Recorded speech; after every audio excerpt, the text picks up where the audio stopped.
नमस्ते आप सभी लोगों का बहुत बहुत वंदन, बहुत बहुत स्वागत। दवा और बीमारी मुक्त जीवन के इस प्रोग्राम में जहां पे हम चर्चा करते हैं कैसे हम अपने आप को दवाओं से, बीमारियों से मुक्त रख सकें। डाइट के द्वारा अपने चॉइसेस में सुधार करके, अपने हैबिट्स में सुधार करके, अपने माइंडसेट में सुधार करके हम अपने स्वास्थ्य को बेहतर बना सकते हैं, दवाओं से मुक्त बना सकते हैं, बीमारियों से मुक्त बना सकते हैं। और ये सैकड़ों लोगों ने कर दिखाया है। सैकड़ों लोगों ने अपने आप को बेहतर स्वस्थ रूप दिया है, अपने हेल्थ के लेवल को बेहतर किया है, अपने लाइफ को बेहतर बनाया है। और सबसे बड़ी आत्मसम्मान जो स्वास्थ्य की सम्मान है, जो स्वास्थ्य की रक्षा है, जो स्वास्थ्य की सुरक्षा है, उसके लिए किया है। मैं आप सभी लोगों का वंदन अभिनंदन करता हूं। एक बार फिर से आपके पास भी अगर स्वास्थ्य संबंधित कोई भी सवाल हो, medicine and disease free life अगर हमें जीनी है तो उसका तरीका एक और एक है, वो है सेल्फ ऑब्जर्वेशन, वो है लर्निंग, वो है एजुकेशन। तो हम अपने स्वास्थ्य की रक्षा हम अपने खुद के ऑब्जर्वेशन के द्वारा, अपने खुद के लर्निंग के द्वारा, जब इस बहुमूल्य संपत्ति की रक्षा खुद अपने हाथों में हम लेंगे, तब जाकर के इसकी रक्षा और सुरक्षा हो सकती है। तब जाकर के पूरी जिम्मेदारी आएगी। और हमारी संस्कृति हमें यही सिखाती है कि सबसे बहुमूल्य चीज़ों की रक्षा हमने खुद करनी चाहिए। और उसमें से इस जीवन की अगर सबसे बहुमूल्य चीज़ों में से एक कोई है तो है हमारा खुद का शरीर, हमारा खुद का मस्तिष्क। तो शारीरिक और मानसिक बीमारियों को कैसे हम ठीक कर सकें, यही इस प्रोग्राम का ध्येय है। आप सबका फिर से मैं वंदन अभिनंदन करता हूं।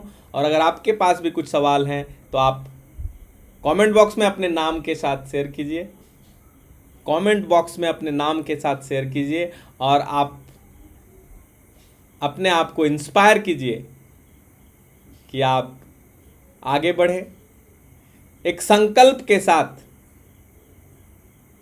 कि सीखनी है, एक जिद के साथ कि वो अनुभव लेके आना है कि हम अपने आप को दवाओं से, बीमारियों से मुक्त रख सकें, मुक्त कर सकें।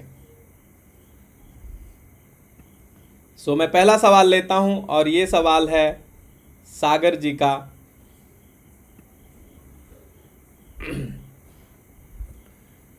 गुरुजी नमस्ते, एलर्जी प्रॉब्लम सिनुसाइटिस कहा है डॉक्टर ने, सर्दी जुकाम नोज ब्लॉकेज रहता है, गला खराब रहती है, कफ प्रॉब्लम 5 मंथ हो गया, सिनुसाइटिस ने परेशान किया है, सर्दी जुकाम नोज ब्लॉकेज रहता है गले के पीछे।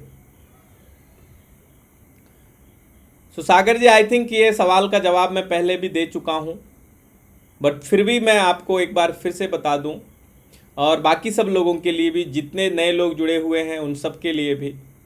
तो शरीर को आयुर्वेद ने 3 भागों में बांटा है। उसमें ऊपर का जो भाग है, ऊपर का जो पार्ट है, उसको हम कफ का पार्ट बोलते हैं। यहाँ पे कफ ऊर्जा, कफ की जो ऊर्जा है वो ज़्यादा रहती है। बीच में पित्त और नीचे पैरों, कमर के नीचे वो कफ का पार्ट है। वैसे ही उन्होंने दिन को भी 3 भागों में बांटा है। सुबह का मौसम कफ, दोपहर पित्त और शाम का मौसम वात। सो सबसे अच्छा तरीका है ऊपर के पोर्शन को डील करने के लिए कि ऊपर के पोर्शन की गंदगी को, टॉक्सिन्स को निकालने के लिए हमने काम करनी चाहिए। और आपने उसके लिए ऑब्जर्व करनी है कि वो कौन कौन सी चीज़ें हैं जिसके कारण आपके ये वाला पोर्शन है यहाँ पे ट्रिगर मिलती है। बिना ट्रिगर का, बिना इनपुट का आउटपुट नहीं हो सकता। तो आपको या तो ज़्यादा गलत, जैसे धुएं, ज़्यादा धूल कण, ज़्यादा पॉल्यूशन, ये सारे ट्रिगर हैं इस पर्टिकुलर एरिया को एक्टिवेट करने के लिए। और लंबे समय तक जब हम उस प्रॉब्लम्स को इग्नोर करते हैं, उस वातावरण को इग्नोर करते हैं, उस मौसम को इग्नोर करते हैं, तो यहाँ के प्रॉब्लम्स बढ़ते जाएंगे। सो दो सॉल्यूशन है, एक तो टेम्पररी जो इस पर्टिकुलर एरिया में ब्लॉकेज है उसको ठीक करने के लिए आपने स्टीम बाथ लेनी है, खास रूप से स्टीम लेनी है यहाँ पे नोज पे। तो पानी को गर्म कर लीजिए, उसमें 1-2 लौंग डाल दीजिए और उसके बाद अपने टॉवल से ढक करके पूरे नोज के द्वारा, मुंह के द्वारा स्टीम को अंदर जाने दीजिए।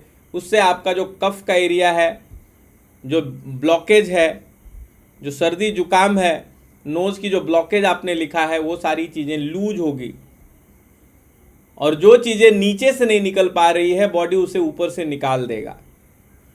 तो ये डेली बेसिस पे आप कर सकते हैं, 1 या 2 बार भी कर सकते हैं, लेकिन आपको प्रॉब्लम्स को सॉल्व करने के दो तरीके हैं। एक, घर की सफाई करनी बहुत ज़रूरी है, लेकिन साथ में आपको खिड़कियों को देखना पड़ेगा, क्योंकि ऐसी तो नहीं है कि आप सफाई कर रहे हैं बट खिड़कियां खुली है और गंदगी आ रही है। तो आपको भोजन में बहुत सारा सुधार करने की ज़रूरत है। आप भोजन में सुधार कीजिए, उसमें कफ बनाने वाली चीज़ें आपने नहीं खानी है, उसको छोड़ देना है। और कफ बनाने वाली चीज़ों में जो सबसे ज़्यादा यूज होती है वो है मिल्क और मिल्क से बनने वाली चीज़ें, मिल्क प्रोडक्ट्स। तो मिल्क प्रोडक्ट्स को आपने जितना जल्दी हो छोड़ना है। मिल्क और मिल्क प्रोडक्ट्स को जितना जल्दी आप छोड़ेंगे, आप देखेंगे कि आपको उतना जल्दी बेहतर रिजल्ट मिल रहा है। तो ये पहली रिक्वायरमेंट है जो आपको फुलफिल करनी है। दूसरी, किसी भी तरीके की चिकनाई, किसी भी तरीके की चिकनाई, तेल, घी, ये सारे के सारे कफ को एग्रीगेट करते हैं, बढ़ाते हैं। तो अगर आपको कफ के ऊपर काम करनी है तो तेल, घी, चिकनाई, इसको भी आप अगर बंद करते हैं तो बहुत जल्दी ऊपर के पोर्शन में आपको आराम मिलेगा और फ़ायदा मिलेगा। ये सेकंड बात हो गई। तीसरी जो बात है, तीसरी जो इम्पोर्टेंट पॉइंट है आपके लिए,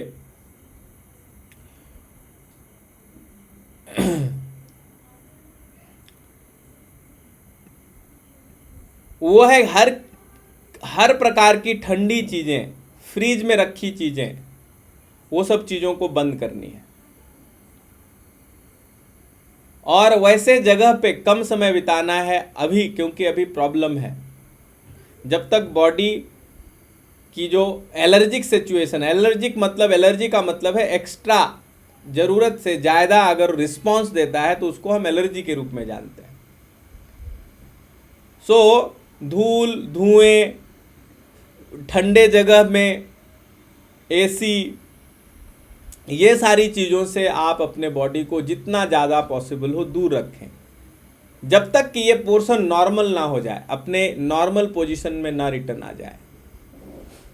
लॉन्ग टर्म तरीका यही है इसको सॉल्व करने का। बाकी कुछ मैं आपको औषधीय जो नेचर ने दी हुई है इन प्रॉब्लम्स को ठीक करने के लिए, जिसका सेवन आप कर सकते हैं, उसमें पहली चीज़ है, हर दिन अपने भोजन में आंवला लेके आइए। आंवला हर दिन अपने भोजन में अदरक का यूज़ कीजिए, अलग से अदरक थोड़ा चबाइए, खाइए। अदरक का चाय भी पी सकते हैं आप, अगर आपको चाय पीना पसंद है। 1-2 पीस लहसुन का टुकड़ा लीजिए। ये हो गई औषधीय द्रव्य जो नेचर ने दी है, औषधि के रूप में हम खा सकते हैं, जो अंदर से उसको ठीक करेगा। और प्राकृतिक चिकित्सा के रूप में आप नेति क्रिया कर सकते हैं। नेति पॉट एक आती है, बहुत छोटी सी क्रिया है, 5 से 10 मिनट की, ये आप हर दिन कर लिया कीजिए। आप जल नेति होती है, सूत्र नेति होती है, आप जो भी शुरू करें, धीरे धीरे धीरे आपको उससे फ़ायदा होगा। भाप लेना मैंने बता ही दिया आपको, भाप लेनी है आपको। तो ये प्राकृतिक रूप से कोई भी प्रॉब्लम को सॉल्व करने के 2 तरीके, एक अंदर से जो नेचर ने बनाई हुई भोजन है, जो नेचर ने बनाई हुई हर्ब्स है, जड़ी बूटियां हैं या फल सब्जियां हैं, उसको हम खा करके सॉल्यूशन देंगे। और दूसरा जो है नेचुरल तरीके से वाटर थेरेपी और नेचुरल थेरेपी के थ्रू हम करेंगे। तीसरा, एलर्जी और किसी भी तरीके के रिस्पिरेटरी प्रॉब्लम्स में सर के ऊपर कपड़ा रख करके आप धूप भी सेक सकते हैं। धूप अगर ज़्यादा है तो सर के ऊपर कपड़ा रखनी है, या तो सबसे अच्छी बात सुबह सुबह का जो समय है उस समय आप जब उगता हुआ सूर्य हो उस समय आपने वॉक करनी है। तो जब सूर्य निकला नहीं हो तब से अगर आप वॉकिंग शुरू करते हैं और सूर्य उगने के बाद भी आप आधा घंटा वॉक करते हैं तो आपको दोनों सिचुएशन मिलती है। पहले वाली ऑक्सीजन की हायर क्वांटिटी और उसके बाद वाली जब सूर्य की गर्मी से ऑक्सीजन गर्म होता है, वो दोनों बहुत पावरफुल है एलर्जिक सिचुएशन से लड़ने के लिए। हवा के अंदर जो ताकत है वो किसी चीज़ में नहीं। तो ये 2-4 चीज़ें आपको बहुत जल्दी फ़ायदा देगी और मुझे लगता है इससे आपको बेनिफिट होगा। सो होपफुली आपको आपका जवाब मिला हो। Thank you so much.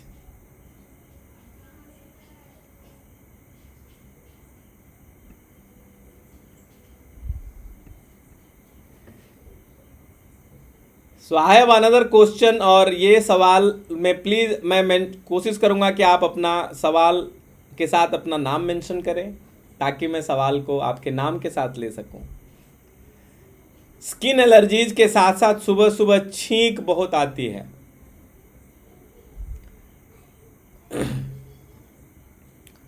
सो छींक एक्चुअली बॉडी का एक रिएक्शन है। जब अचानक से बॉडी का टेम्परेचर, ब्रीदिंग का टेम्परेचर चेंज होता है, अंदर और बाहर का समन्वय नहीं होता है रिस्पायरेटरी ट्रैक में, तो छींक आने लगेगी। या शरीर को अगर कभी भी ऐसा लग गया कि रिस्पायरेटरी ट्रैक में नोज से लेकर के लंग्स के बीच में कोई भी ऐसा पदार्थ, ऐसा धूल कण टुकड़ा या ऐसी मॉलिक्यूल्स, हवा की मॉलिक्यूल्स, हवा के कण अगर टकरा रहे हैं जो डैमेज कर सकते हैं, तो शरीर उस टॉक्सिन को उसको बाहर निकालने के लिए, क्योंकि वो उसके लिए विजातीय हो जाती है, वो बाहर का आक्रांता जैसा दिखता है शरीर को, और शरीर उसे बाहर निकालने के लिए पुश करती है, उसे छींक के रूप में। छींक बहुत बड़ी ताकत है शरीर को बड़े बड़े इन्फेक्शन से बचाने के लिए, शरीर को खास रूप से रिस्पायरेटरी ट्रैक को हेल्दी रखने के लिए। अदरवाइज नोज में भी अगर कुछ घुस जाए तो हमें पता ना चले, लेकिन शरीर उसे निकाल देती है छींक के रूप में। और छींक की स्पीड अगर आप देखेंगे 400-500 किलोमीटर की स्पीड होती है। जब हम छींकते हैं तो हमारी सारी की सारी चीज़ें, सारी ऊर्जा उस छींक के लिए तैयार होती है, क्योंकि वो सबसे सेंसिटिव एरिया है, रिस्पायरेशन का एरिया है, श्वसन का तंत्र का एरिया है, और वहाँ पे किसी भी तरीके की कोई भी टॉक्सिन, एक छोटा सा धूल, एक छोटी सी बाल भी अगर नाक में गई जो बाहर की है तो उसे बाहर निकालना जरूरी हो जाता है। सो अभी आपने कंसिस्टेंटली बॉडी को ऐसे इन्वायरमेंट दिए हैं जिससे बॉडी को लग रहा है कि ये मुझे इन्वेड कर रही है, ये मुझे डैमेज कर रही है, ये मुझे खराब कर रही है। तो अभी आपने 2-3 चीज़ें करनी है।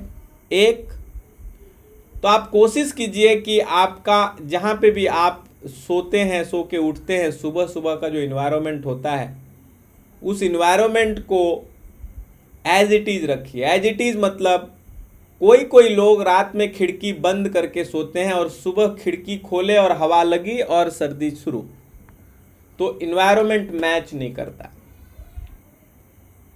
आप सुबह सुबह उठते हैं, नीचे पैर रखे जमीन के ऊपर यानी फर्श के ऊपर, और फर्श थी ठंडी और आपको सर्दी शुरू, छींक शुरू।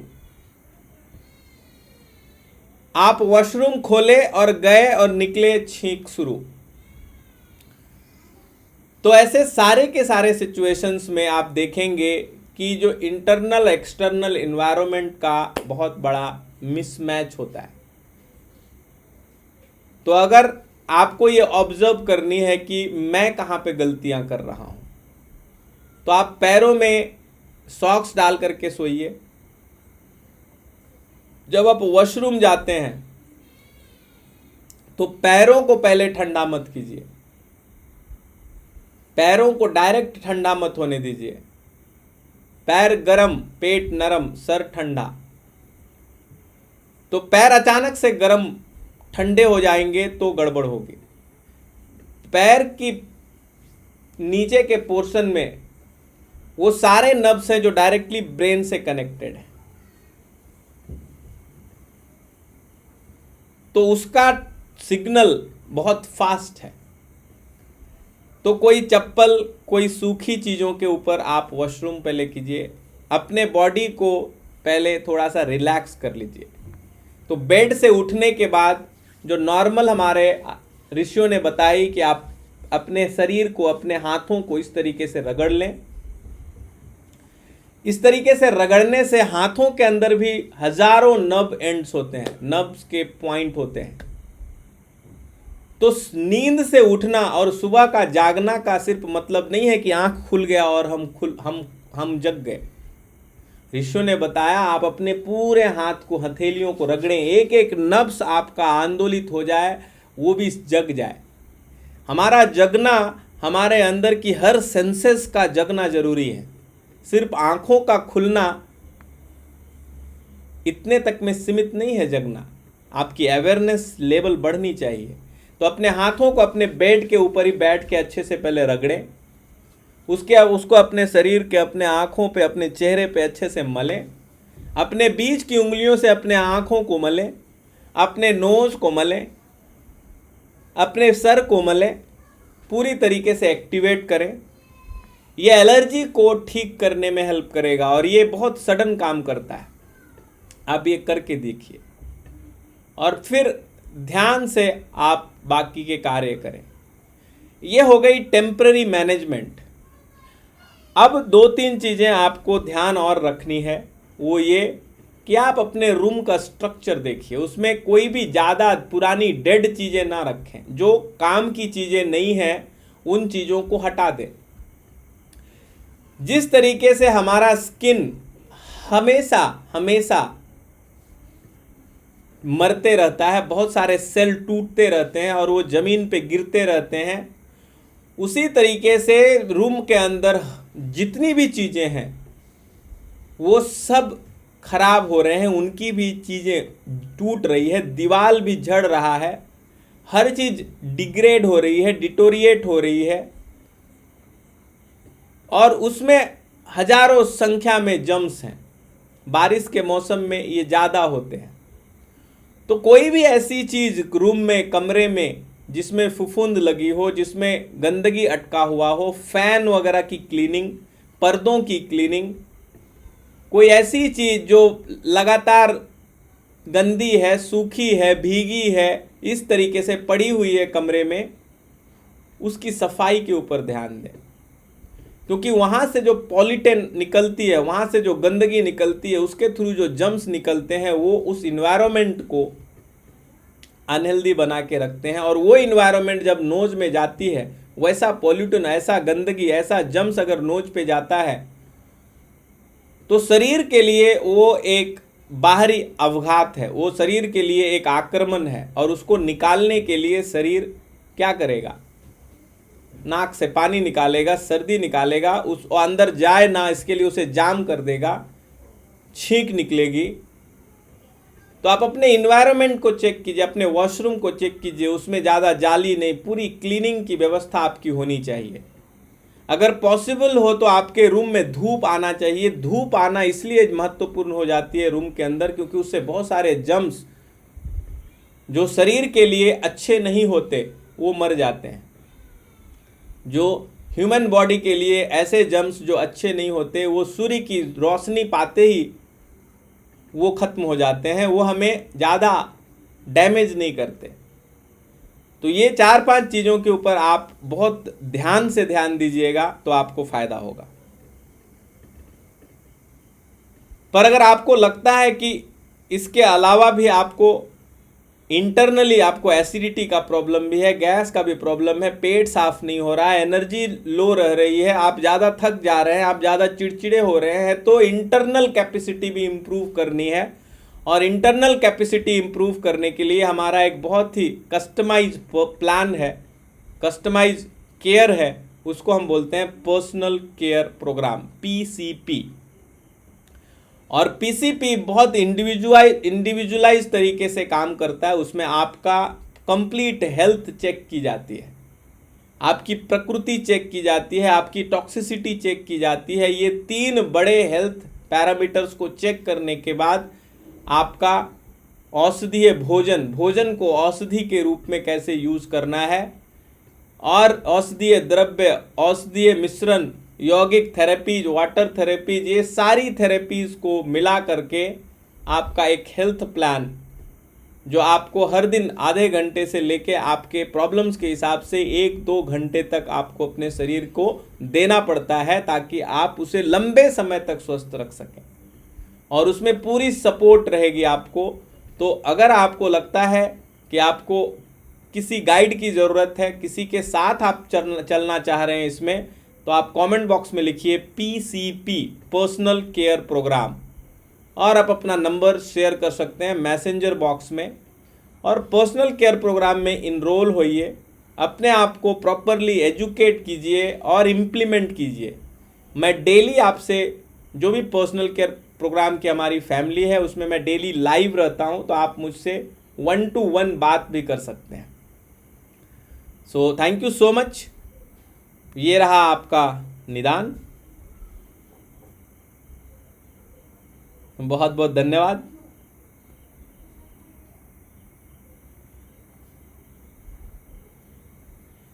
सागर जी बोल रहे हैं थैंक यू सो मच। सागर जी बहुत बहुत वंदन, अभिनंदन, थैंक यू। आप स्वस्थ रहें, यही मेरी कामना। हमारी एक कम्युनिटी है, medicine and disease free life community, MAD। आप उस कम्युनिटी का मेंबर बनिए, उस कम्युनिटी का पार्ट बनिए, उस कम्युनिटी की फैमिली बनिए, और उसके लिए आप कमेंट बॉक्स में लिख सकते हैं MAD mad. Thank you so much.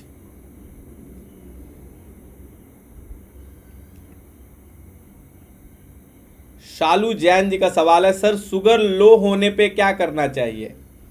तो सबसे पहले तो सोचना है कि शुगर किसी एक टाइम पे लो हो रहा है, बार बार लो हो रही है। अगर बार बार लो हो रही है तो फिर आपके पोषण में, भोजन में सुधार करनी पड़ेगी, चॉइसेस को ठीक करना पड़ेगा। उसके अलावा आपको श्रम में सुधार करनी पड़ेगी, आपको कुछ परिश्रम की काम भी करनी पड़ेगी, कुछ व्यायाम, आसन, और साथ में विश्राम के ऊपर भी आपको करेक्शन लाना पड़ेगा।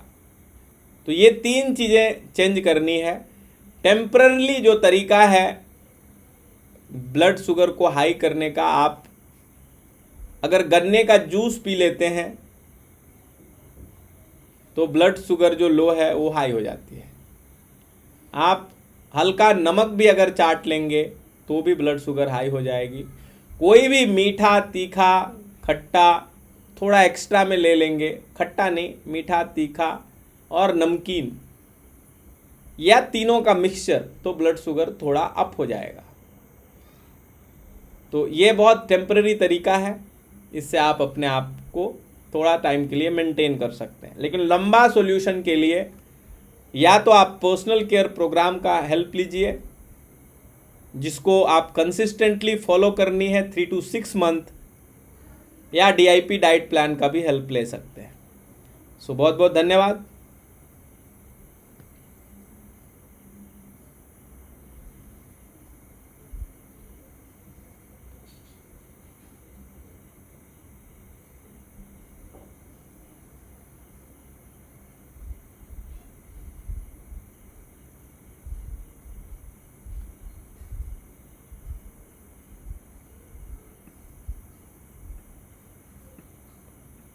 सागर जी का सवाल है फिर से, सेनिटाइटिस ठीक है पर गले खराब होता है, ठंडा पानी पीते ही गले में दर्द बना रहता है 5 महीने से। तो सागर जी बिल्कुल ठंडा पानी ना पिए, नॉर्मल पानी पिए और धीरे धीरे पिए, बहुत ही धीरे धीरे। 1 मिनट, 2 मिनट, 5 मिनट का समय लें पानी पीने के लिए। तो जब शरीर तकलीफ में होती है तो हमें दो ही काम करनी होती है, एक थोड़ी विश्राम की अवस्था उसे देनी है और थोड़ा पेशेंस रखनी है। तो धीरे धीरे पिए और जो चीज़ें अभी हमने बताई है वो सब चीज़ों को कुछ दिनों के लिए बंद कर दें। अदरक और छोटा हल्दी का टुकड़ा भी आप ले सकते हैं, यहाँ पे गले में सेक लगा सकते हैं, गर्म पानी का सेक लगा सकते हैं। ये 2-4 चीज़ें और आप कर सकते हैं। गुरुजी, एनिमा लेने के बाद पेट में मरोड़ा जैसा दर्द होता है, क्या करें? एनिमा को अच्छे तरीके से लीजिए और उसका कंप्लीट वीडियो है, आप किस तरीके से लेते हैं, लेट के लेते हैं, सो के लेते हैं, लेने का तरीका थोड़ा चेक करना है आपने, और रिव्यू करने के बाद आप कीजिए। आप सुबह लेते हैं, शाम में लेते हैं, there are couple of factors, but लेने का तरीका सही रहेगा तो ऐसा कुछ नहीं होगा, क्योंकि एनिमा का पेट से बहुत ज़्यादा लेना देना नहीं है। एनिमा का सिर्फ और सिर्फ मलाशय से लेना देना है। ज़्यादा से ज़्यादा थोड़ा सा पोर्शन बड़ी आंत का आता है, बहुत ही छोटा। तो पेट का कोई भी लेना देना नहीं। पेट में गैस बनती है वो दूसरा रीज़न है। पेट साफ होने के बाद हो सकता है कुछ हो, आप पेट में पट्टी लगा लिया कीजिए। एनिमा लेने के पहले आप पट्टी लगा लिया कीजिए, उसके बाद एनिमा लीजिए, शायद आपको फ़ायदा हो जाए।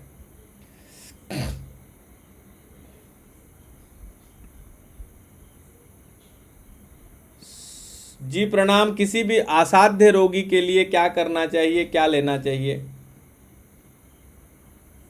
असाध्य रोगी का मतलब मैं समझ नहीं पाया, किससे आप असाध्य रोगी बोलना चाह रहे हैं?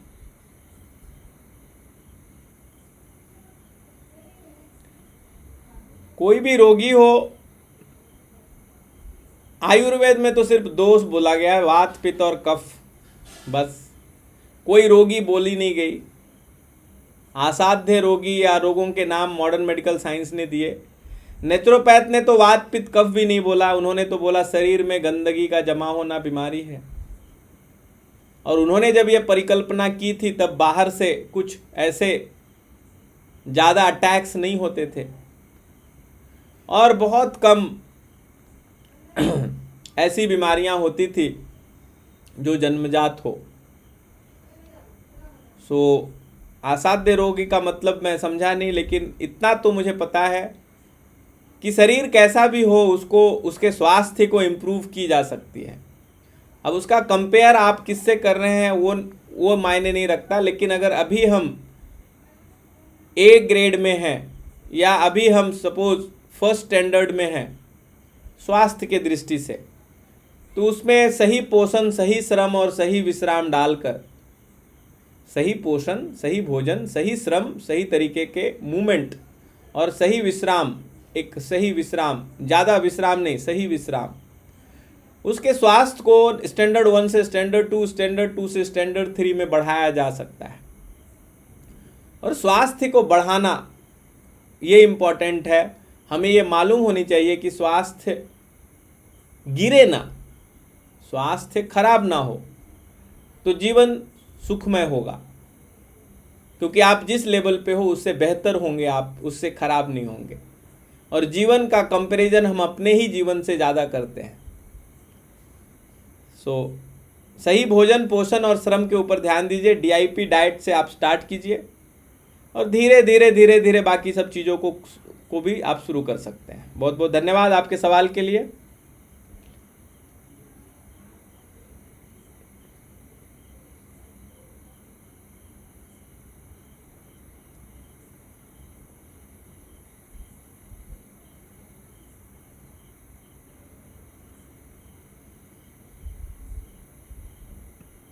गोपाल गढ़वी,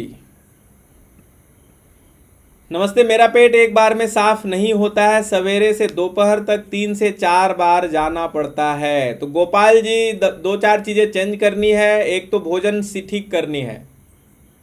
आप जितना कम बार खाएं उतना बेहतर है। आप 2 से 3 बार में खाना खा लिया करें। हमेशा कुछ ना कुछ ना खाते जाएं, क्योंकि हमेशा कुछ ना कुछ खाते जाएंगे तो उसके सेंसेशंस, बॉल्स जो हैं, उसकी जो बॉडी का एक्सटेंशन एक्सपेंशन के जो सिग्नल्स हैं वो भी अलग अलग मूव होते हैं। दूसरा, खाने में सुधार लाएं। खाने में मैक्सिमम जो है हरे पत्तीदार सब्जियां और फ्रूट्स का सहारा लें, रेशेदार सब्जियों का सहारा लें। और तीसरी जो है, सुबह उठने के बाद थोड़ा वॉक करें। पेट पे पट्टी भी बांध सकते हैं आप, या एनिमा थेरेपी का उपयोग कर सकते हैं, जिसको संजीवनी क्रिया बोलते हैं। ये आप कुछ दिनों तक करें। लेकिन सबसे इंपॉर्टेंट जो पार्ट है इसमें, वो है आपका भोजन सुधार करनी है लंबे समय तक के लिए। तो पेट में गैस वाली चीज़ें ये इस प्रॉब्लम को ज़्यादा क्रिएट करती है। बॉल एक बार में क्लीन नहीं आता, रुक जाती है, फिर से आती है, फिर से। तो गैस वाली चीज़ें कम खाइए, दाल वगैरह कम खाइए और आपको फ़ायदा होगा। आप अपने भोजन में हर दिन आंवला इंक्लूड कीजिए। सुबह सुबह आप आंवले का जूस भी पी सकते हैं, या रात में आप आंवले का थोड़ा जूस पी सकते हैं। रात में अभी तुरंत रेकमेंडेड नहीं है, मॉर्निंग में आप पीजिए, आपको फ़ायदा होगा। और अगर आपको कुछ कस्टमाइज डाइट चाहिए, इस प्रॉब्लम को अगर आप लंबे समय से फेस कर रहे हैं, तो पर्सनल केयर प्रोग्राम का सहारा ले सकते हैं। और सबसे बड़ी बात, इस सैटरडे मैं एक लाइव प्रोग्राम करने वाला हूं, एक वेबिनार में, जहां पे हम 90 मिनट सिर्फ हेल्थ के ऊपर बात करेंगे। शरीर कैसे ठीक होता है, बीमारियां कैसे आती है, बीमारियों का पहला लक्षण क्या है, हमें ठीक कौन करता है, क्या दवाइयाँ करती है, और उसके साथ साथ DIP डाइट प्लान को पूरा समझेंगे। और उस प्रोग्राम में पार्टिसिपेट करने के लिए आपको हम लिंक भेज सकते हैं, आप उसमें भी पार्टिसिपेट कीजिए। उसमें भी पर्सनल केयर प्रोग्राम के बारे में भी मैं बताऊंगा। तो उसके लिए आप कमेंट बॉक्स में लिख सकते हैं #MADFL, medicine and disease free life, MADFL, #MADFL, and give me some like, और शेयर कर सकते हैं इस वीडियो को। तो गोपाल जी, ये सारी कुछ आप पॉइंटर्स मेरे हिसाब से आपने लिख लिया होगा। बहुत बहुत धन्यवाद आपके सवाल के लिए। संजय जेम्स, 3 उंगली वाले प्रयोग के बारे में बताएं। एसिडिटी की समस्या में नींबू का प्रयोग किया जा सकता है अथवा नहीं? संजय जेम्स जी, एसिडिटी की समस्या में नींबू का प्रयोग बिल्कुल किया जा सकता है, पर उससे ज़्यादा बेहतर आप नींबू पानी के जगह पे आप नारियल पानी पिएं। बहुत ज़्यादा एसिडिटी है तो दूध को फाड़ के, दूध में नींबू डालने के बाद जो फट जाती है, तो उसकी छेना निकाल के उसकी पानी को पीजिए। एसिडिटी के ऊपर ये तुरंत काम करेगा। मुंह में छोटा सा अदरक रख के चबाएंगे और वॉक करेंगे तो भी एसिडिटी नॉर्मल होगी। वॉक करनी है एसिडिटी के लिए, मुंह में रख करके वॉक करनी है 10, 20, 30 मिनट्स तक। उसके अलावा गरम चीज़ें खाना बंद करनी है। एसिडिटी के प्रॉब्लम में जो गरम मसाले हैं, लाल मिर्च है, नमक है, शक्कर है, ये बंद करनी है। जितनी भी नशेली वाली नशा वाली चीज़ें हैं, चाहे वो चाय हो, कॉफ़ी हो, तंबाकू हो, अल्कोहल हो, वो बंद करनी है। कभी भी सिम्टम के ऊपर मत काम कीजिए, जो कारण है कारण को ठीक कीजिए, तब स्वस्थ रहेगा शरीर, बीमारियों से मुक्त रहेगा, नहीं तो ज़्यादा बीमार होगा। सिर्फ सिम्टम के ऊपर काम करने से शरीर ज़्यादा बीमार होता है। ये ऐसा हो गया कि एग्ज़ाम में सिर्फ और सिर्फ आपको जो क्वेश्चन आने वाला है वही पढ़ा दिया जाए तो आपके मार्क्स बहुत आ जाएंगे। ऐसा लग रहा है, लोगों को भी लगेगा और आपको भी लगेगा कि आप बहुत इंटेलिजेंट हो, लेकिन सच्चाई वो नहीं रहेगी। तो सिर्फ सिम्टम आया, सिम्टम को दबा दिए, उसको ठीक कर दिए, तो वो लंबे समय में शरीर को ज़्यादा अस्वस्थ बनाता है। तो कारणों को ठीक कीजिए। ज़्यादा क्रोध नहीं करनी है, चिंता नहीं करनी, उससे एसिडिटी बढ़ती है। अब अगर आप किसी भी तरीके का दवा ले रहे हैं तो दवाओं को बंद करने के ऊपर ध्यान दीजिए, ना कि एसिडिटी कैसे ठीक हो उसके ऊपर ध्यान दीजिए। दवाओं से एसिडिटी बढ़ती है। लैट्रिन, कोई भी टॉयलेट हो, लैट्रिन, कोई भी किसी तरीके का छींक हो, खांसी हो, इसको रोकनी नहीं है। उबासी हो, रोकनी, नेचुरल कोई भी वेग है उसको रोकनी नहीं है, उससे एसिडिटी बढ़ेगी। तो कोई भी चीज़ों का आप लौकी का जूस या तो नींबू पानी ये सब चीज़ें ले सकते हैं। पेट में ठंडी सेक लगाइए। आप हल्का ठंडा पानी भी पी सकते हैं, एसिडिटी में बहुत स्पेशली बहुत हल्का ठंडक देगा आपको। या पट्टी लगाइए, हिप स्नान कीजिए, इससे फ़ायदा होगा आपको। तो ये सारी चीज़ें संजय जी आपको हेल्प करेगी। अगर आपका ये प्रॉब्लम पुराना है तो डेफिनेटली आपको एक कस्टमाइज डाइट प्लान के साथ अगले 3 से 6 महीने तक सही तरीके से काम करने की ज़रूरत है। क्योंकि अगर हम अपने स्वास्थ्य के ऊपर काम नहीं करेंगे तो डॉक्टर्स काम करेंगे, और डॉक्टरों ने एक बार काम शुरू कर दिया तो आप सोच नहीं सकते हो कि आपका स्वास्थ्य किस लेवल पे चला जाएगा, इस लेवल पे चला जाएगा कि वहाँ से रिकवर होना मुश्किल है। तो खुद ध्यान देने की ज़रूरत है और उसके लिए सीखने की ज़रूरत है। और सीखने का प्रोग्राम है पर्सनल केयर प्रोग्राम। तो पर्सनल केयर प्रोग्राम में अगर आपको पार्टिसिपेट करना है, सीखना है, तो कमेंट बॉक्स में PCP लिखिए और नंबर शेयर कीजिए मैसेंजर में जाके। दूसरा, 3 उंगलियों वाले प्रयोग के बारे में बताएं। 3 उंगलियों का प्रयोग बॉडी के पूरे बॉडी में एयर को डिस्प्लेस करने के लिए और ब्लड फ्लो को इम्प्रूव करने के लिए की जाती है। तो कहीं पे भी दर्द हो, खास रूप से सर में या कहीं भी कोई भी पोर्शन में, खास रूप में कभी कभी बैक साइड में दर्द हो जाती है, जिस पोजीशन में हम लगातार बैठते हैं अकड़न हो जाती है, आप बाइक चलाते हो इधर सब स्टिफ हो जाता है।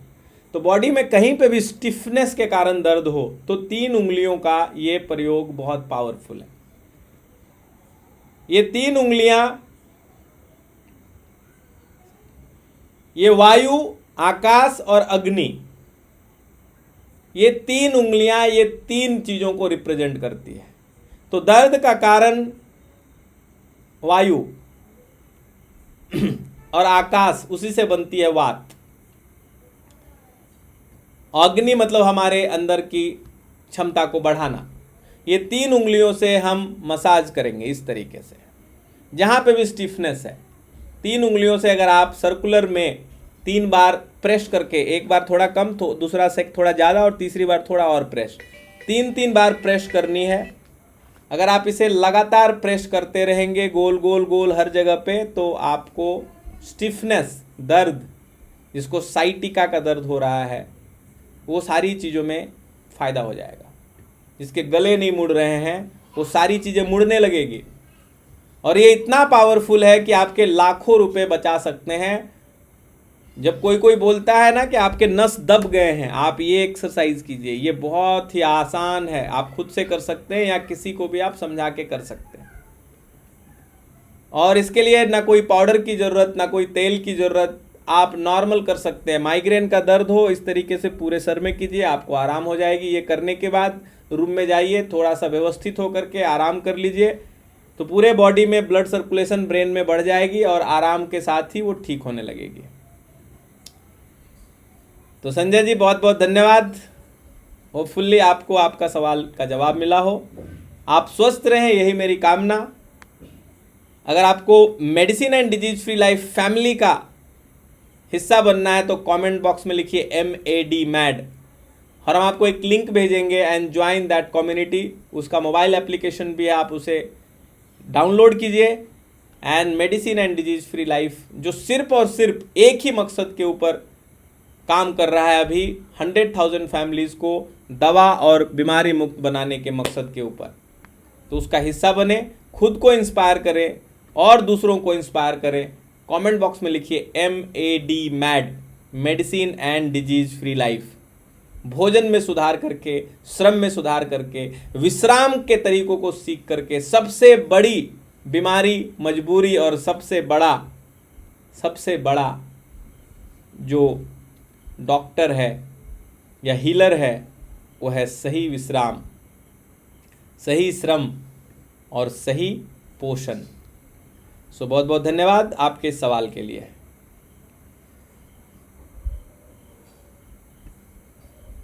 Late me take this question. उन्होंने अपना नाम नहीं बताया। सर एक क्वेश्चन है, सर मुझे बैक पेन होता है और उसे होते ही मुझे फिर हड्डी वाले फीवर रहती है आता है और उसके लिए मेडिसिन बहुत लेती हूँ, कुछ बताएं। सो अगर आप बहुत सारा मेडिसिन ले रहे हैं तो मैं आपको एक ही चीज़ रेकमेंड करूँगा कि आप नेचुरल चीज़ों के ऊपर डिपेंडेंट हो जाइए। मेडिसिन आप ले चुके, आप ऐसा क्यों जुल्म कर रहे हैं? आपका बेटा को आपने एक जगह पे एडमिशन कराया, फर्स्ट ईयर फर्स्ट मंथ, आप समझिए 1 ईयर इज 1 मंथ, या 1 ईयर फेल हो गया, सेकेंड ईयर भी फेल हो गया, थर्ड ईयर भी फेल हो गया, और फिर भी आप जिद पे अड़े हुए हो कि नहीं इसी टीचर से पढ़ाऊंगा और यहीं से पास होके निकलेगा। ये तो मूर्खता है। तो आप एक ही चीज़ यूज़ कर रहे हो, वो है दवाइयाँ, मेडिसिन्स।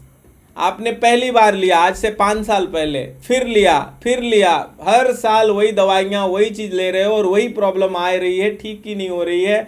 तो फिर वो मेडिसिन क्यों, वो टीचर क्यों रखे हुए हैं आप? वो टीचर चेंज कीजिए, वो सिस्टम को चेंज कीजिए और आइए प्रकृति के पास। प्रकृति के पास हर चीज़ का सॉल्यूशन है।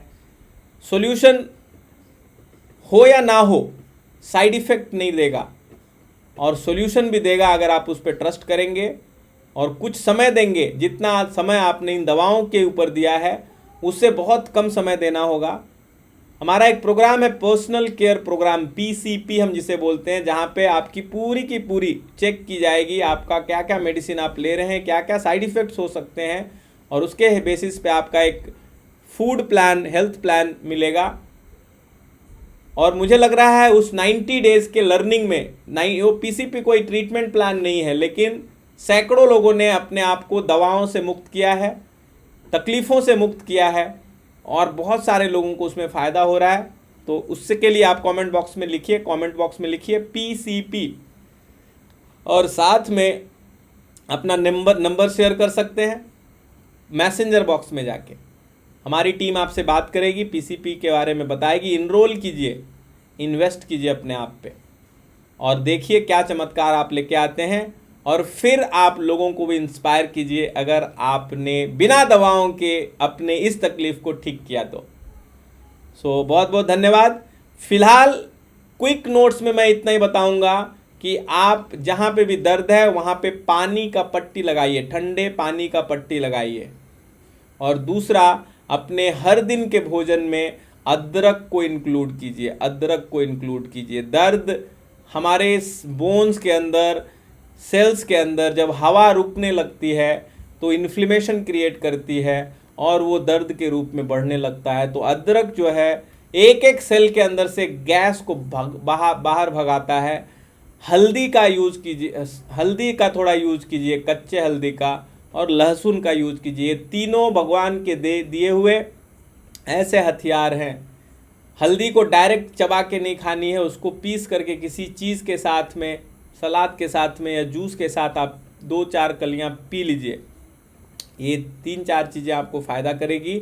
अपने हर दिन के डाइट में पत्तों का यूज़ कीजिए, ये लॉन्ग टर्म आपके बोन्स को स्ट्रेंथ देगी। बोन्स में स्ट्रेंथ का मतलब होता है लचीलापन, स्ट्रेंथ का मतलब कड़कपन नहीं है। तो उसमें लचीलापन देगा और आपके स्वास्थ्य को बेहतर करेगा। सो बहुत बहुत धन्यवाद आपके सवाल के लिए।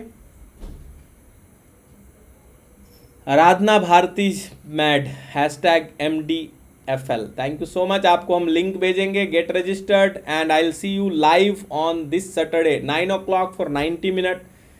और सबके लिए भी अनाउंसमेंट, जो लोग 90 मिनट अपने स्वास्थ्य को देना चाहते हैं तो इस सैटरडे मैं खास प्रोग्राम कर रहा हूं, दवा और बीमारी मुक्त जीवन हम कैसे जी सकते हैं, हमें ठीक कौन करता है, हमें बीमार कौन करता है, हमारे बीमारियों को क्रॉनिक कौन बनाता है, कौन है जिससे बीमारियां ठीक ही नहीं होती और बढ़ती चली जाती है, दवाइयाँ बढ़ती चली जाती है, डॉक्टर्स बदलते चले जाते हैं और जीवन तबाह होता चला जाता है, पैसे खत्म होते चले जाते हैं। ये सारी चीज़ों को हम समझेंगे 90 मिनट के एक्सक्लूसिव सेशन में। उसको अगर ज्वाइन करनी है तो उसके लिए हम आपको लिंक भेजेंगे और लिंक के लिए आपको नीचे कमेंट बॉक्स में लिखनी है MEDFL, medicine and disease free life. MEDFL, medicine and disease free life. Thank you so much. Aradhana Bharati ji का सवाल है, गुरुजी अगर फास्टिंग ब्लड शुगर 200 हो तो DIP डाइट प्लान क्या रहे? फास्टिंग ब्लड शुगर से आराधना जी कुछ भी हम ड्रॉ नहीं कर सकते, कोई ड्रॉ नहीं कर सकता, कोई कंक्लूजन नहीं निकल सकता। 60% लोगों की फास्टिंग शुगर नाइट के शुगर से ज़्यादा होती है। सो बहुत इंडिविजुअल इफेक्ट है। तो एक तो आपको एवरेज ब्लड शुगर निकालनी है नाइट और सुबह दोनों की, फास्टिंग एंड PP। अगर उसकी दोनों की रीडिंग एवरेज 250 के नीचे है तो 2018 न्यू सर्कुलर के हिसाब से आपको दवाओं की ज़रूरत नहीं है। और अगर दवाओं की ज़रूरत भी है तो भोजन में सुधार करके, भोजन को मेडिसिन बना करके आप उसे मैनेज भी कर सकते हैं और शरीर की स्वस्थता को इम्प्रूव कर सकते हैं। और आप देखेंगे कि डायबिटीज़ सिर्फ एक षड्यंत्र के रूप में आपके माइंड में था, आपके शरीर में था, और वो ठीक हो चुका है। सो यही सवाल है। आप DIP डाइट प्लान कभी भी कर सकते हैं, शुगर 200 हो या 800 हो या 600 हो। मुझे शुगर और थायराइड है उसके लिए उपाय बताएं। आपका नाम आपने नहीं मेंशन किया है, तो शुगर और थायराइड दोनों बहुत क्लोजली कनेक्टेड हैं। एक्चुअली हर एक बीमारी एक दूसरे से कनेक्टेड है, क्योंकि स्वास्थ्य एक दूसरे से कनेक्टेड है।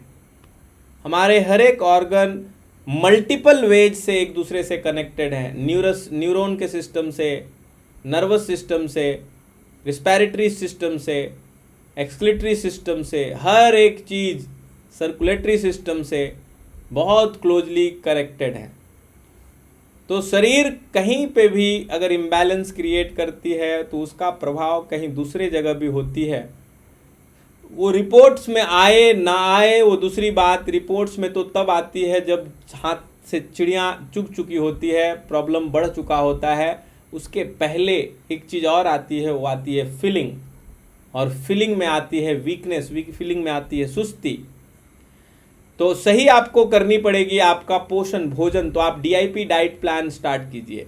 लंबे समय तक आपने कम से कम 6 मंथ्स के लिए DIP डाइट प्लान करनी है। उससे शुगर भी ठीक होगा और थायराइड भी ठीक होगी। इसके साथ साथ कुछ और चीज़ें हम कर सकते हैं DIP के साथ साथ, जैसे कुछ हम औषधीय जूस ले सकते हैं, जैसे हम कुछ औषधीय मिश्रण ले सकते हैं डाइट के साथ साथ, जैसे हम कुछ नेचुरल थेरेपीज ले सकते हैं थायराइड के लिए या शुगर के लिए। या इनफैक्ट अगर हम बात करें तो ये सब जो थेरेपीज हैं ये शुगर के लिए और थायराइड के लिए नहीं है, ये स्वास्थ्य के लिए है। जैसे जैसे आपका स्वास्थ्य इम्प्रूव होगा वैसे वैसे बीमारी चली जाएगी। वो कुछ इस तरीके से एक किस्सा हुआ था कि अंधकार ने जाके कंप्लेन किया ब्रह्मा जी से कि ये सूर्य को मेरे पीछे लगा दिया है, ये बार बार मैं भागते रहता हूं और ये मेरे पीछे ही लगा है, तो आप सूर्य को बता दो कि मेरे पीछे ना लगे। तो ब्रह्मा जी ने बोले ओके, बुलाता हूं मैं। उन्होंने बुलाया और सूर्य को बोला तू भाई अंधकार के पीछे क्यों लगा है, तू उसको थोड़ा शांति से क्यों नहीं रहने देता। तो सूर्य भगवान बोले मैंने तो अंधकार देखा ही नहीं आज तक, आप मेरी मुलाकात करा दो, मैं माफ़ी मांग लूँ उससे। तो हमारी जो बीमारी है ये अस्वस्थता, जितनी भी अस्वस्थता है ये स्वस्थता की कमी है, ये प्रकाश की कमी अंधकार को लेके आती है। उसी तरीके से जब हमारा स्वस्थता कम होता है तो बीमारी खुद आती है, उसको लाना नहीं पड़ता, वो बाय डिफ़ॉल्ट है। और जैसे ही स्वस्थ होगा बीमारी खुद चली जाएगी, वो भी बाय डिफ़ॉल्ट है। तो हम बीमारी को ठीक करने के उपाय से अच्छा है हम स्वास्थ्य को इम्प्रूव करें, हेल्थ को इम्प्रूव करें। और हेल्थ इम्प्रूव करने के लिए सही पोषण, सही भोजन और सही श्रम ये करनी है। और ये तीनों क्या सही है इसको समझने के लिए एजुकेशन की ज़रूरत है, राइट एजुकेशन की। और उस एजुकेशन का एक 90 डेज का एक प्रोस्पेक्टिव हम कोशिश करते हैं आपके माइंडसेट को और कुछ चीज़ों को, क्रियाओं को समझने के लिए। उसको हम बोलते हैं पर्सनल केयर प्रोग्राम। तो आप पर्सनल केयर प्रोग्राम का भी आप हेल्प ले सकते हैं, जहाँ पे मैं आपसे लाइव बात करूँगा और लाइव मिलूँगा। तो आप उसका हेल्प ले सकते हैं। इन बिटवीन आप DIP डाइट शुरू कीजिए। सो पर्सनल केयर प्रोग्राम के लिए आप कमेंट बॉक्स में लिखिए PCP, personal care program, PCP, और अपना नंबर कमेंट बॉक्स में, मैसेंजर बॉक्स में डालिए। हमारी टीम आपसे बात करेगी और इनरोल कीजिए अपने आप को PCP में। बहुत बहुत धन्यवाद।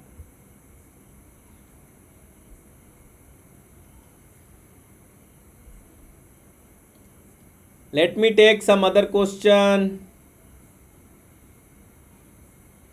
हरे कृष्णा, हरे कृष्णा। हर्ष जी का सवाल है, इफ आई ईट शुगर और sweet so I feel sleepy. So sugar और स्वीट लेने के बाद आप स्लीपी फील करते हैं, तो क्या करनी है, आप अपने मिशन को याद कीजिए, अपने बॉडी को टैप कीजिए, जगाइए। टैप थेरेपी इसको बोलते हैं, जगाने का। स्लीपी आदमी को जगाने के लिए झोलना पड़ता है, उसको ठोकना पड़ता है। तो अपने शरीर को ठोकिए, आपका स्लीपीनेस चला जाएगा। दिस इज वेरी सिंपल, पर this is very effective for anyone जिनको वीकनेस फील हो रही है, जिनको स्लीपीनेस, जिनको आलस्य लग रहा है। शरीर स्वस्थ है और आलस्य लग रही है तो टैप थेरेपी पावरफुल्ली काम करेगी। बॉडी के अंदर से गैसेस को निकाल देती है टैप थेरेपी। बॉडी के अंदर सर्कुलेशन को, ब्लड के सर्कुलेशन को, जो भी हमारे red and white blood cells सोए हुए हैं उनको वो जगा देती है।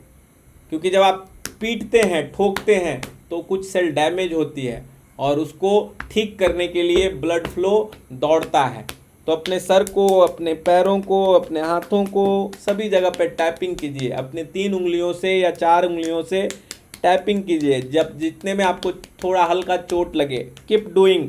आप अभी कीजिए, आप देखेंगे आपका पूरा दिमाग, मन, मस्तिष्क सब शांत हो गया, आपके टेंशन गायब हो गए। बिल्कुल स्नान के जैसा है टैप थेरेपी। आपको अंदर से बाहर से बिल्कुल भी शांत कर देगा, सुस्ती चली जाएगी और बहुत ताजगी फील करेंगे आप। तो keep doing it and be healthy. स्वस्थ रहिए, तंदुरुस्त रहिए, यही मेरी कामना, यही मेरी प्रार्थना।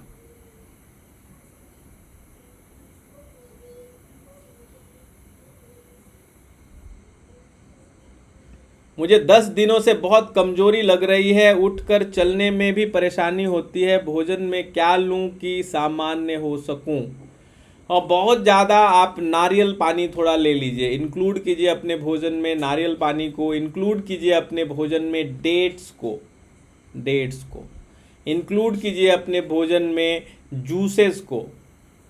और साथ में आपको ध्यान रखनी है आपका पेट बिल्कुल साफ हो रहा हो और मन की शक्ति को बढ़ानी है। तो हमारी शरीर की शक्ति संचालित होती है, उसके नीचे की एक शक्ति है, उसको बोलते हैं प्राण शक्ति। तो अपने स्पाइन को सही रख करके सही ब्रीदिंग कीजिए, एक एक सेल में प्रॉपर ऊर्जा जाए। बंद कमरों से निकल के हवा लगने दीजिए शरीर में। आप 1 से 2 बार स्नान भी कर सकते हैं, वो आपके बॉडी में ताजगी लेके आती है। उसके अलावा आप कोई भी जो ज़्यादा देर में पचे, जो ज़्यादा डेंस एनर्जी है, अनाज, ग्रेन्स, ड्राई फ्रूट्स, ये सब चीज़ें कम खानी है। जो डेड एनर्जी है, जो पक गई है, जिसमें अग्नि ने छू दिया हो, वो डेड एनर्जी जितना कम करेंगे उतना जल्दी एनर्जी इम्प्रूव होगी। क्योंकि जो भी हम शरीर में लेते हैं वो हमें एनर्जी देती है, लेकिन एनर्जी तभी देगी जब उसमें खुद में एनर्जी रहेगी। और वो एनर्जी ऐसा नहीं कि रहेगी तो बॉडी ले लेगा, बॉडी को लेने के लिए भी चूज करता है कि कौन सा एनर्जी कन्वर्ट करके मुझे लेने में कम एनर्जी खर्च होगी, उसको वो जल्दी लेगा। इसके लिए नेचुरल फूड्स की क्वांटिटी को बढ़ाएं और जो कुक्ड फूड है उसको कम करें। सही पोषण दीजिएगा, सही तरीके से थोड़ा श्रम कीजिएगा। अगर आप बैठे हुए हैं, बैठे हुए पोजीशन में ही अपने स्पाइन को एक ही अंग है जिसको हमें मूवमेंट देनी है, वो है स्पाइन। स्पाइन अगर मूव हो रहा है, स्पाइन को आप मूव कर सकते हैं पीछे की ओर, जैसे जमाई लेते हैं बच्चों को देखिए जिस तरीके से जमाई लेते हैं, वो सबसे सही मूवमेंट है। स्पाइन को 5-7 बार, हर बार स्पाइन को मूवमेंट दीजिए। मरकटासन एक होता है, सोए पोजीशन में की जा सकती है, बैठे पोजीशन में की जा सकती है, ट्विस्टिंग कर सकते हैं आप। स्पाइन को मूवमेंट देनी है, उससे एनर्जी बढ़ती है। और टैप थेरेपी कीजिए, इससे भी एनर्जी का जो सर्कुलेशन है वो इम्प्रूव होगा। तो ये सब चीज़ों से आपको फ़ायदा हो जाएगी। रेणु ऋषि जी, होपफुली आप इसमें से कुछ चीज़ों को अपनाएं और आकर के कमेंट बॉक्स में बताएं आपने कौन सा चीज़ अपनाया और अपने कमजोरी को दूर किया। और अगले 1-2 दिन के अंदर ही आपकी कमजोरी को आपने दूर कर लेनी है।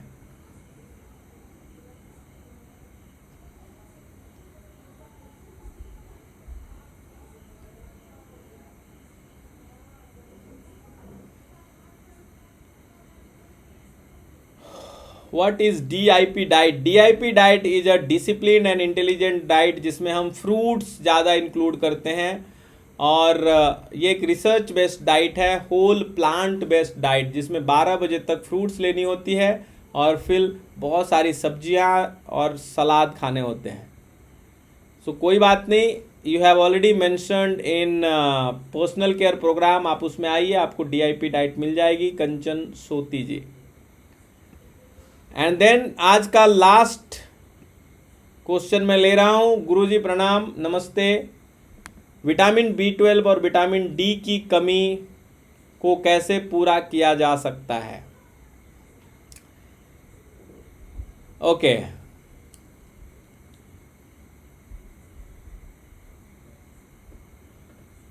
भोजन को सही करके। तो भोजन सही करनी है और ये कैलकुलेशन में नहीं जाइए कि इसमें B12 नहीं है तो B12 मुझे कैसे मिलेगा, विटामिन D नहीं है तो नहीं मिलेगा। अलग अलग, जैसे लाल और हरा कलर के मिलने से एक तीसरा कलर बन जाता है, वैसे ही बॉडी के अंदर साइंटिस्ट बताते हैं मोर देन 20,000 प्लस एंजाइम्स है। 5,000 का तो उन्होंने नाम भी दे दिया है, 5,000 टाइप्स। सो जब अलग अलग चीज़ें मिलती है तो अलग अलग रस, अलग अलग विटामिन, अलग अलग तरीके का फॉर्मेशन क्रिएट होता है। उन कैलकुलेशंस में नहीं जानी है। DIP डाइट प्लान को पूरी ताकत से कीजिए, उसमें सारी चीज़ें आ जाएगी। टेक्निकली एक नेचुरोपैथिक, क्योंकि मैं नेचुरोपैथ से भी जुड़ा हुआ हूँ, तो वहाँ पे किसी ने बताया कि जब हम चावल को रात में बना दें और उसको अगले 1 दिन के बाद खाएं, दूसरे दिन खाएं, थोड़ा सा खराब होने के बाद, चावल जब खराब होता है उसको माड़ी बोलते हैं, मतलब थोड़ा सा वो डैमेज हो, सड़े नहीं, थोड़ा सा डैमेज हो, उसमें थोड़ा खट्टापन आ जाए। ये उड़ीसा जैसे जगह में मिलती है उसको, तो उसमें जो जम्स होते हैं ना, वो विटामिन B12 को जल्दी बढ़ाते हैं। तो आप वो ट्राई कीजिए। और ये आप थोड़ा रिसर्च भी कर सकते हैं, बट आप ट्राई कीजिए। बट मैं तो फिर भी बोलूँगा प्लांट बेस्ड डाइट, सुबह 12 बजे तक फ्रूट्स खाइए, फिर सलाद खाइए और फिर अपना होम कुक्ड फूड खाइए। 30-40 मिनट्स सन बात लीजिए और साथ में थोड़ा वॉकिंग कर लीजिए। अब ये विटामिन्स की कमी से क्या क्या प्रॉब्लम्स हो रहा है, उस प्रॉब्लम्स को सॉल्यूशन हम टेम्पररी कर सकते हैं। बाकी नंबर्स कम ज़्यादा अलग अलग नंबर्स हैं। एक ब्लड के अंदर ही देखा जाएगा तो ब्लड शुगर है, ब्लड प्रेशर है, ब्लड में होमोग्लोबिन है, ब्लड में पीसीआर है, वाइट ब्लड सेल्स है, प्लाज्मा की क्वांटिटी है, कितने पैरामीटर्स हैं। अभी तक तो साइंटिस्ट लोगों ने कुछ 10-15 पैरामीटर्स निकाले हैं। आने वाले दिनों में अलग अलग चीज़ों के कॉम्बिनेशन से और निकलेगी। आज 120-140 टाइप की टेस्ट होती है आपके बॉडी की, वो 500, 1000, 10,000 में चली जाएगी और हम परेशान होते रहेंगे कि ये कम हो गया, उसका रिलेशनशिप कहाँ से है। नॉर्मल आप ना तो विटामिन B12 की नॉलेज थी आज से 70 साल 80 साल पहले, और ना ही विटामिन D का नॉलेज था।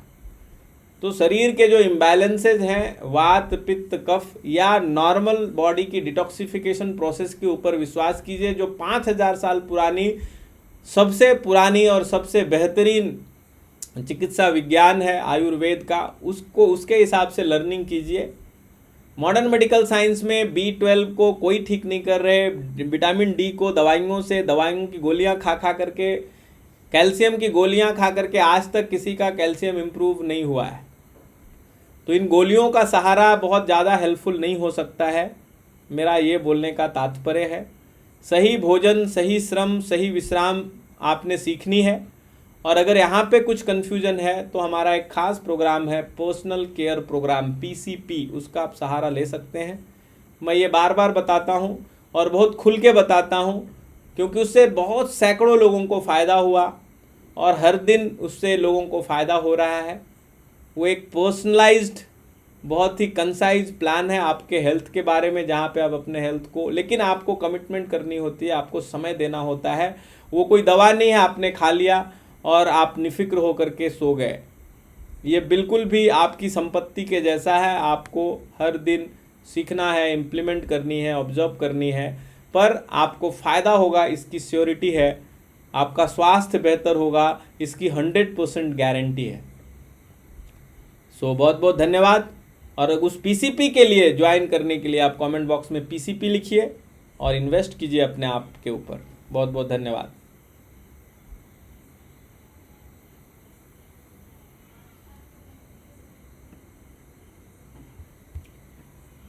सागर जी बोल रहे हैं, गुरुजी सिस्टर को गले में दर्द है, 2 दिन से बुखार से गले लग रहा है, बॉडी पेन है, दर्द हो रही है, बल्सिस, प्लीज़ हॉस्पिटल तो नहीं जाना है, बताएं कि ठीक हो जाए मेरी सिस्टर। तो 3 दिन का लिक्विड डाइट है सागर जी। लिक्विड डाइट के ऊपर उनको आप लेके आ जाइए, थोड़ा आसान से आराम करने बोलिए। विश्राम जो है वो सबसे बड़ी दवा है, ये उनको फ़ायदा करेगा।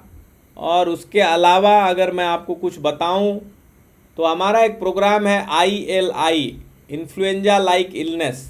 अगर ऐसा आपके दिमाग में कुछ शक आ रहा है कि कोरोना और ऐसा कुछ इन्फेक्शन ना हो जाए, तो ILI करके हमारा एक प्रोग्राम है। आप ILI वाली प्रोग्राम को ज्वाइन कर सकते हैं, जिसमें लगभग 20 सिम्टम्स, ना सिर्फ गले में खराश हो बल्कि फीवर, उसके 20 सिम्टम्स मैं आपको बताता हूँ। उन 20 सिम्टम्स के पूरे प्रोटोकॉल दिए हुए हैं। जैसे फीवर हो गया, फीवर 102 से ज़्यादा है तो क्या करना है, 102 से कम है तो क्या करना है, ब्रीदिंग अगर डिफ़िकल्ट हो रही है या ऑक्सीमीटर की रीडिंग 90 से कम हो रही है तो क्या करना, वेंटिलेशन कैसे लेना, कफ ज़्यादा हो रहा है तो क्या करना, वीकनेस ज़्यादा फील हो रही है तो क्या करना, बॉडी में दर्द हो रहा है तो क्या करना, दिल की धड़कनें एबनॉर्मल हो रही है तो क्या करना, हेडेक हो गया, stomach pain, stomach disorder, loose motion, acidity, stomach में पेन हो गया, उल्टी हो रही है, जॉइंट पेन हो रहे हैं अचानक से, स्किन में रैसेज हो गए, लॉस ऑफ एपेटाइट हो रही है, भूख नहीं लग रही है, स्वाद नहीं लग रहा है, स्मेल नहीं लग रहा है, तो ऐसे लगभग 20 सिम्टम्स। सो ILI, इन्फ्लुएंजा लाइक इलनेस के इस पूरे प्रोटोकॉल में 20 सिम्टम्स को हम कैसे मैनेज कर सकते हैं, उसकी पूरी की पूरी डिटेल दी गई है। 2 मिनट 5 मिनट का पूरा प्रोटोकॉल 10 मिनट की वीडियो के फॉर्म में दिया हुआ है, और साथ में आपको रिटन लिखी हुई है कि आपने हल्दी इतना ग्राम, धनिया इतना ग्राम ऐसे काढ़ा बनाना और इस तरीके से लेना। और साथ में उसमें आपको सपोर्ट भी मिलता है। तो आप ILI का इस प्रोग्राम का पैकेज आप ले सकते हैं। उसके लिए आप कमेंट बॉक्स में लिखिए ILI influenza like illness program, तो हम आपको लिंक भेजेंगे, गेट ज्वाइंट, एंड आप उसका पूरा एक्सेस लेकर के उनको बता दीजिए, ताकि कभी भी कुछ प्रॉब्लम हो तो वो तुरंत वीडियो देखें, और उसमें जो भी चीज़ें बताई गई है वो घर में अवेलेबल है, मैक्सिमम चीज़ें अवेलेबल है, वो चीज़ें निकालनी है, करनी है। उसमें पेट में पट्टी लगाने का है, नाक में वास्प लेने का है, किस तरीके के एक्सरसाइज थोड़ी करनी है, ब्रीदिंग का पोजीशन कैसा लेना है, कैसे सोने हैं, कैसे उठने हैं, सर्दी में क्या करनी है, ये सारी चीज़ें उसमें बताई गई है। तो आप उसका हेल्प लीजिए, वो आपका एक वन टाइम रेफरेंस पॉइंट के रूप में काम करेगा।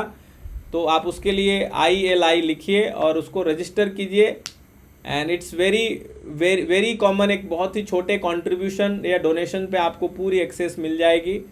तो आप उसको ज्वाइन कीजिए और बेनिफिट लीजिए। बहुत बहुत धन्यवाद।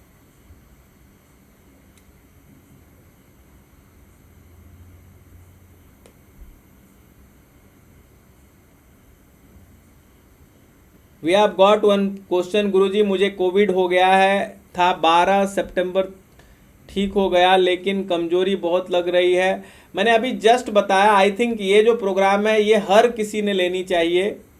तो ILI कमेंट बॉक्स में लिखिए, उसमें कमजोरी अगर हो गई है तो क्या करनी है, वो सारा प्रोटोकॉल दिया हुआ है। पहला 3 दिन क्या करना है, कोविड हो गई, कोविड जैसे सिम्टम हो गए तो फर्स्ट 3 डे क्या करना है, फर्स्ट डे क्या करनी है, थर्ड डे क्या करनी है, और अगले 20 दिन क्या करनी है, कब आपको चेकअप करानी है, और उसमें साथ में जो इमरजेंसी अगर कुछ आ गया तो उसको कैसे मैनेज करनी है, वो पूरी जानकारी दी गई है। तो कमेंट बॉक्स में लिखिए ILI और ज्वाइन कीजिए। सो इसमें सारी चीज़ें आपको मिल जाएगी। I think that will be the best. Tell me something about acidity, I have so much acidity. आपने जिसने भी पूछा ये एसिडिटी का सवाल, मैंने आज बहुत ही डिटेल में एसिडिटी को ही एक्सप्लेन किया है। आई थिंक वो 30th मिनट या 40 के बीच के मिनट में वो पूरा एक्सप्लेनेशन है। तो मैं फिर से वो सारी चीज़ों को रिपीट करूं, इससे अच्छा है आप बैक जा कर के इस वीडियो को रिपीट कर लें, आप इसे देख लें, आपको उसी में बेनिफिट दिख जाएगी, आपको सारी प्रोटोकॉल्स मिल जाएगी। और अगर आपको एसिडिटी के ऊपर काम करना है, ठीक होना है, और आपको एक पर्सनल गाइडेंस चाहिए, if you want to talk to me and make me understand कि क्या कारण से हो रही है, कितना पुराना है, तो उसके लिए हमारा एक पर्सनल केयर प्रोग्राम है PCP, आप उसको ज्वाइन कर सकते हैं। और उसके लिए आप कमेंट बॉक्स में लिखिए PCP पर्सनल केयर प्रोग्राम, और अपना नंबर भी मेंशन करें। मैसेंजर बॉक्स में जा कर के हमारी टीम आपसे आज या कल बात करेगी और आपको पूरा डिटेल देगी, और इनरोल करें और कम्युनिटी का हिस्सा बने। कम्युनिटी का हिस्सा इसलिए इम्पॉर्टेंट है क्योंकि वो हमें सहयोग देती है, समर्थन देती है दवाओं और बीमारियों से मुक्त रहने के लिए। सो बहुत बहुत धन्यवाद आप सभी का, आप सब लोग जुड़े रहे। It's been almost 1 hour now. तो इसी भाव और विश्वास के साथ कि हम अपने अंदर परम स्वास्थ्य का अनुभव करें, हम अपने बाहर भी उसी परम स्वास्थ्य का अनुभव करें, हम यत्र तत्र सर्वत्र उस परम स्वास्थ्य का अनुभव करें। जिसने मेरे अंदर से बोला, जिसने आपके अंदर से सुना, उस दृष्टा स्वरूप परमपिता परमेश्वर को मैं अपना वंदन अर्पण करता हूँ। वो मेरा वंदन स्वीकार करे। अस्तु। बहुत बहुत धन्यवाद।